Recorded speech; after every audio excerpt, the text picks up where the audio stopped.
थी, चारों तरफ लोहे और कंक्रीट के जंगल उगाए थे। लोहे कंक्रीट के इस जंगल में बड़े निश्चित तरीके से आदमी का शिकार करते दिखाई दे रहा था। अब गर्दा उड़ाना पड़ेगा। इल्म और अदब के सारे खजाने गुजर गए। इल्म और अदब के सारे खजाने गुजर गए। क्या खूब थे वो लोग, पुराने गुजर गए। इल्म और अदब के सारे खजाने गुजर गए। क्या खूब थे वो लोग, पुराने गुजर गए। बाकी है जमीन पर आदमी का फकत भीड़। बाकी है जमीन पर फकत आदमी की भीड़। इंसान को मरे हुए तो जमाने गुजर गए। इंसान को मरे हुए तो जमाने गुजर गए। इसलिए मुझे कहना पड़ता है कि मैं क्या बताऊं, मैं कैसी परेशानियों में हूं। मैं क्या बताऊं, मैं कैसी परेशानियों में हूं। कागज का एक नाव और पानियों में हूं। मैं क्या बताऊं, मैं कैसी परेशानियों में हूं। कागज का एक नाव और पानियों में हूं। नींद से मेरा ताल्लुक नहीं बरसों से। नींद से मेरा ताल्लुक नहीं बरसों से। ख्वाब मेरे छत में आया कि कहते क्यों है। अगर जिन्हें नींद नहीं आती उन्हीं को मालूम है सुबह आने में कितने जमाने लगते हैं। इसीलिए कहना पड़ता है कि लौट आएंगी खुशियां, लौट आएंगी खुशियां, अभी गमों का शोर है। लौट आएंगी खुशियां, अभी गमों का शोर है। संभल के रहना मेरे यारो, अभी है संविधान बदलने की बात हो रही है। संविधान बदलने की बात हो रही है। इसलिए कहता हूं कि अभी अगर खामोश रहे तो फिर सन्नाटा छाएगा। अभी अगर खामोश रहे तो फिर सन्नाटा छाएगा और हर गली में आग लगेगी, हर बस्ती जल जाएगा।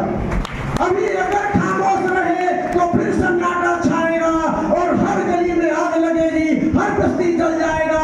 फिर पीछे से एक ही आवाज आएगा, फिर पीछे से एक ही आवाज आएगा, कोई नहीं है, कोई नहीं है। इसलिए कहता हूं कि उठो धरा के वीर सपूतों, फूको शंख जवानी का। उठो धरा के वीर सपूतों, फूको शंख जवानी का। और हमें कर्ज चुकाना होगा वीर बलिदानी राव, गुरु बालन दास और शंकर कुर्बानी का।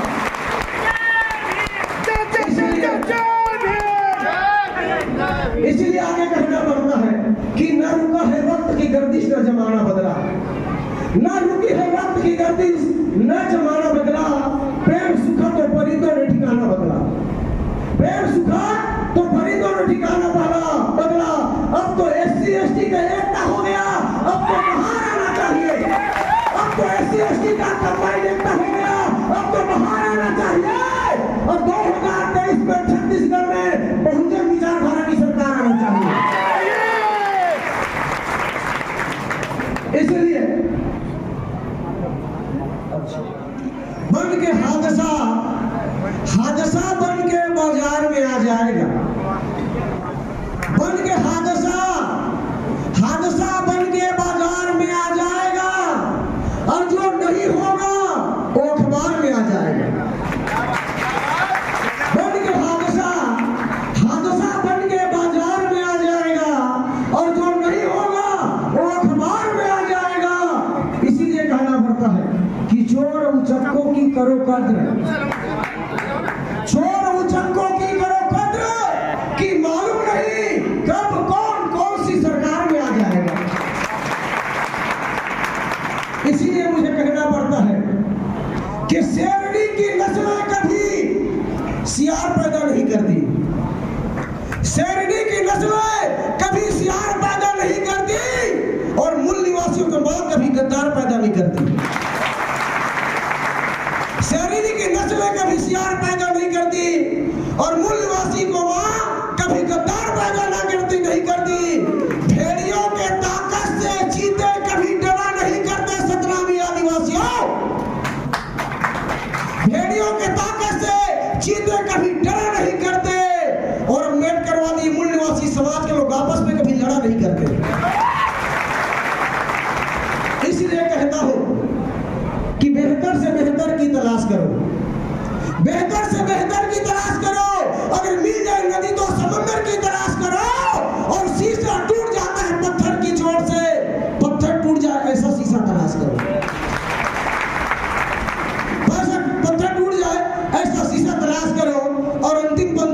उसके बाद अपना दो शब्द रखूंगा कि होकर मायूस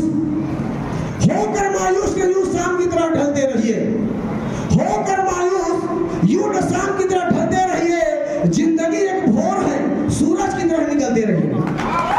होकर मायूस न यूं शाम की तरह ढलते रहिए, जिंदगी एक भोर है सूरज की तरह निकलते रहिए।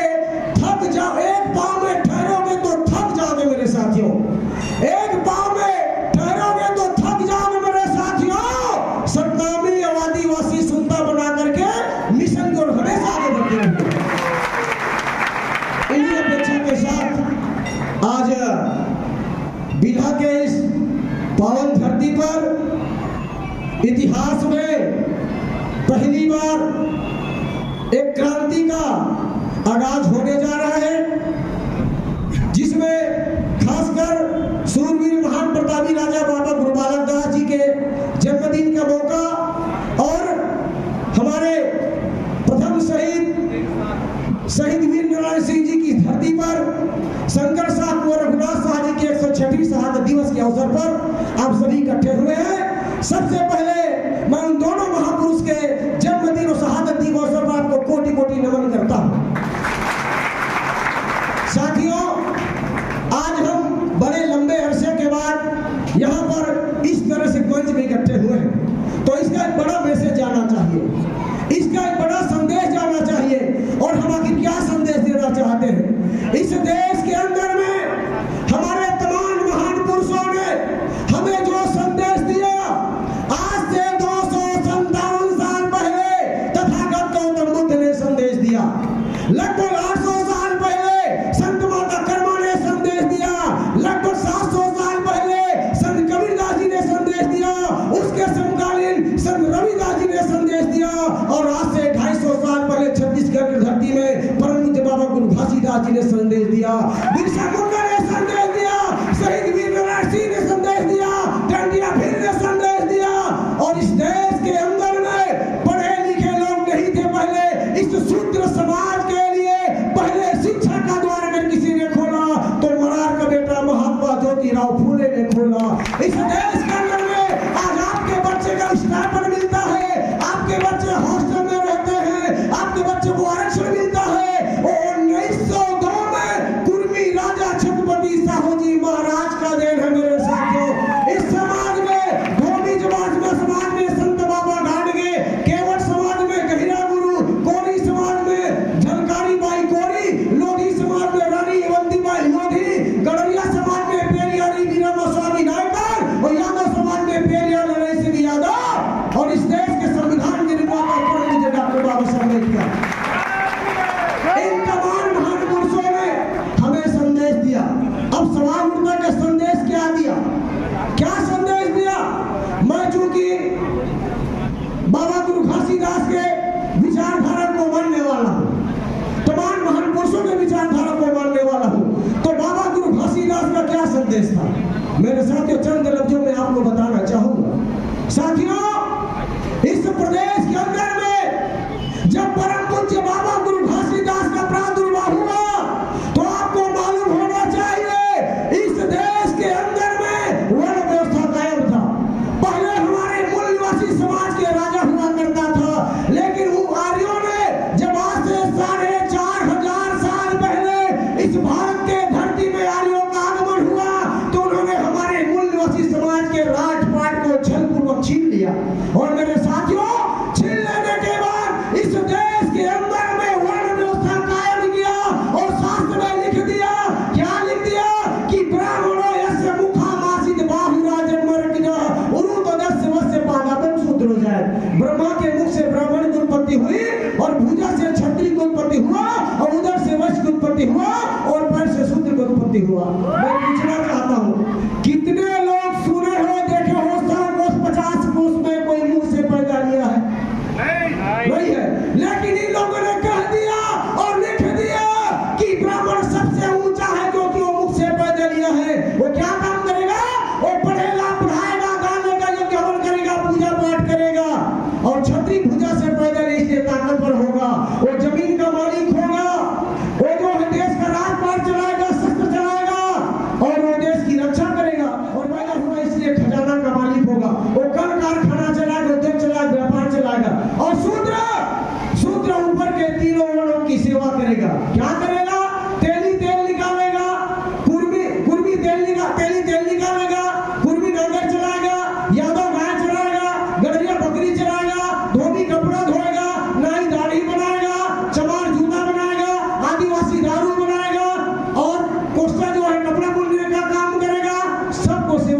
काम दे दिया, नई दाढ़ी साफ करने का काम करेगा, सबको सेवा चाकरी का काम दे दिया, इसको 6000 टुकड़ा में बांट दिया मूल निवासी समाज को। क्यों? रहीम कवि ने कहा है कि जाकी धन धरती गई ताहिन की जो संग और तासक राखो अपना ताकरी राखो पर। तुमने जिसके धन धरती को लूटा है उसको बंद बना के रखो। कैसे बंद?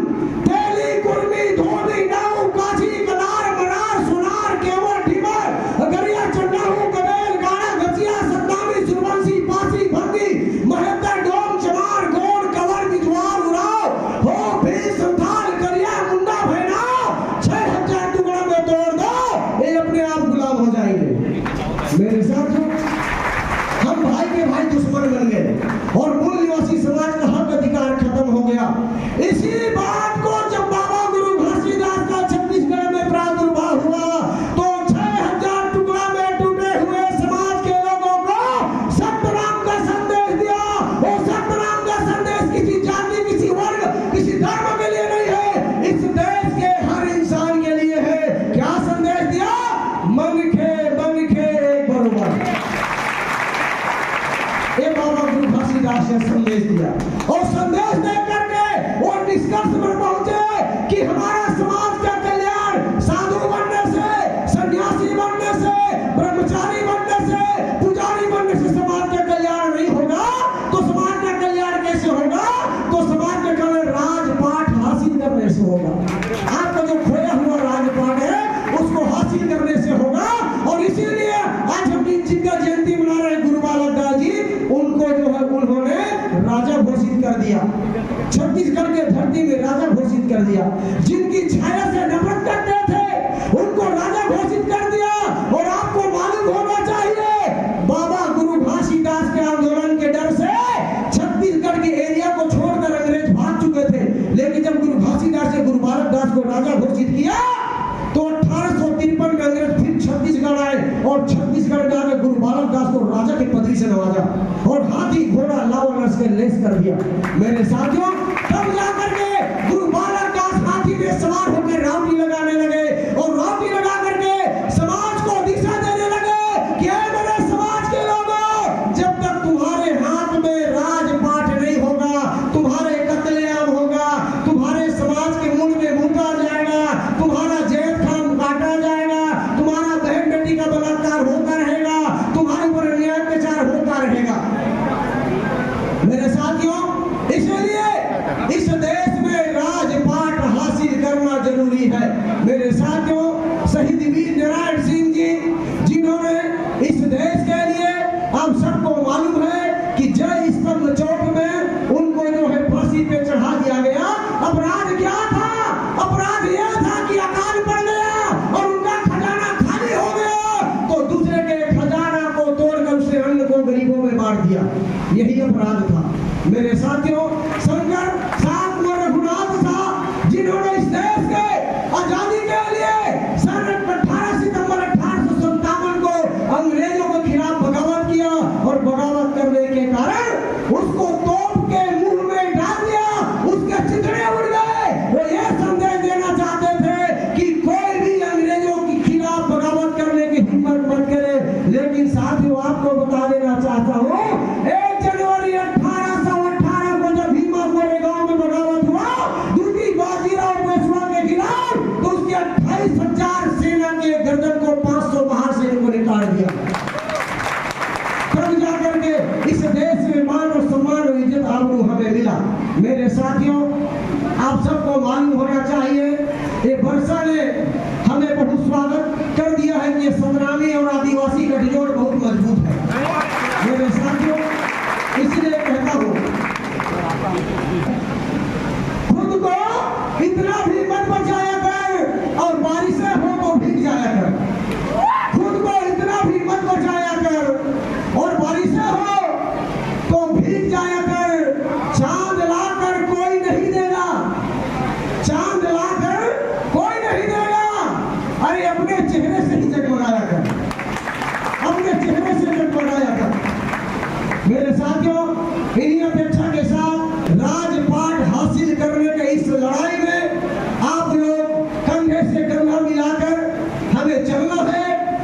गठजोड़ छत्तीसगढ़ के धरती में भूचाल लाने वाली गठजोड़ है।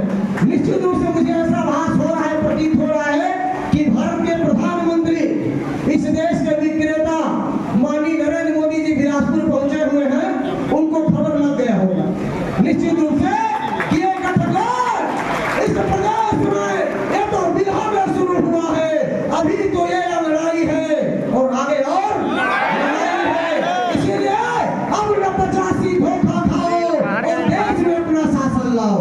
मेरे साथियों, निश्चित रूप से ज्यादा समय ले रहा हूं, इसीलिए क्षमा चाहता हूं, चंद मिनटों में खत्म करूंगा।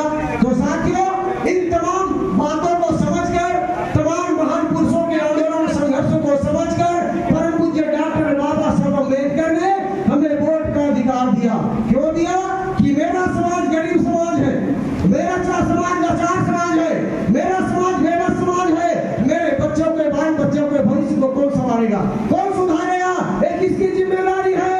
तो डॉक्टर अम्बेडकर ने 1932 में जब सेकंड राउंड टेबल कॉन्फ्रेंस हुआ, तो सेकंड राउंड टेबल कॉन्फ्रेंस में अंग्रेजों से जाके लड़ाई लड़ा। क्या लड़ाई लड़ा? अंग्रेजों, तुमने भारत में 150 साल शासन किया, लेकिन 150 साल के शासन में मेरे भारत में रहने वाला दलित समाज के लिए तुमने क्या किया? मेरे भारत में रहने वाले आदिवासी समाज के लिए तुमने क्या किया? मेरे भारत में रहने वाले पिछड़े समाज के लिए तुमने क्या किया? अगर तुम भारत को छोड़ के चले जाओगे, भारत को आजाद कर दोगे, तो हमें क्या लेना देना? हम तो रियासतों के गुलाम है, हम तो राजा के गुलाम है, हमें आजादी से कोई लेना देना नहीं। अगर आजादी देना चाहते हो तो मेरे दबे कुचले पिछड़े आदिवासी समाज को सामाजिक आजादी देना होगा। मेरे साथियों, पहले राष्ट्र तथा रानी के गर्भ से बच्चा पैदा होता था, वो राजा बनता था, और राजा रानी के गर्भ से होता तो हम गुलाम हो गए। इसलिए डॉक्टर अम्बेडकर ने कहा कि अब रानी के पेट को मैंने ऑपरेशन कर दिया है, अब रानी के पेट से राजा पैदा नहीं होगा। तो राजा कहां से होगा? अब राजा मतपेटी से होगा। अब राजा का सिस्टम बदल गया। इसीलिए डॉक्टर बाबा साहब अम्बेडकर ने 1932 में अंग्रेजों से कहा कि भारत का हर नागरिक, चाहे वो छोटा आदमी हो, चाहे वो बड़ा आदमी हो, चाहे वो उच्च वर्ग का हो, चाहे वो निम्न वर्ग का हो, चाहे वो रानी हो, चाहे मेहतरानी हो, चाहे वो राजा हो, चाहे वो रंग हो, चाहे वो पढ़ा लिखा हो, चाहे वो अनपढ़ हो, चाहे वो महिला हो, चाहे वो पुरुष हो, भारत का हर 18 साल का नागरिक एक वोट देगा और उसकी वोट की गिनती एक होगी। मेरे साथियों, आज आपका बेटा उच्च अधिकारी बन रहा है, आपका बेटा चुनाव लड़ता है, आपके बेटा बड़े बड़े उच्च संस्थान में जाता है, तो आपके शौर्य के कारण, आपके चेहरा के चमक के कारण, आपके ताकत के कारण नहीं है, परम पूज्य डॉक्टर बाबा साहब अम्बेडकर के दिए हुए वोट के अधिकार के कारण है। मेरे साथियों, बात को हमें समझना पड़ेगा। बातें तो बहुत सारी है, मैं तो बिना विधानसभा के 200 गांव में जाकर एक डेढ़ घंटा चिल्ला के समाज के जमीन को जगाने का कोशिश किया हूँ। इसलिए मैं कहता हूँ कि मेरा तो तन भी समर्पित, मेरा तो तन भी समर्पित और मेरा तो मन भी समर्पित। अब इस आंदोलन करते करते मैं मर गया तो मेरा कफन भी समर्पित, मेरा कफन भी समर्पित। मेरे साथियों, बातें बहुत सारी हैं, लेकिन और ज्यादा कुछ न बोलते हुए कि आप लोगों ने इस मंच के माध्यम से मेरा फूलों के माला से सम्मान किया और इतने बड़े समुद्री सभा का मुझे दर्शन लाभ का अवसर हुआ, इसके लिए मैं बहुत धन्यवाद का पात्र हूँ, खुद कृतार्थ हो रहा हूँ और आपको बहुत बहुत धन्यवाद दे रहा हूँ कि आप लोगों ने मेरी बात को सुना। बहुत सारे अतिथि हैं मेरे साथियों, तो और उनका बात भी आपको सुनना है, तो विधानसभा के लिए एक क्रांतिकारी मिसाल कायम करने के लिए हम लोग इधर पहुंचे हैं। तो इसीलिए मैं आपसे 1 मिनट और बोलूंगा। अब तो राह के पत्थर को चकनाचूर होना चाहिए, अब तो राह के पत्थर को चकनाचूर होना चाहिए, वार एक बार हो, भरपूर होना चाहिए। अब तो राह के पत्थर को चकनाचूर होना चाहिए और वार एक बार हो, भरपूर होना चाहिए। सिर्फ इतना ही नहीं कि वो हार अपनी मान ले, सिर्फ इतना ही नहीं कि वो हार अपनी मान ले, 2023 में वो हमारे सामने मजबूर होना चाहिए। इन्हीं अपेक्षा के साथ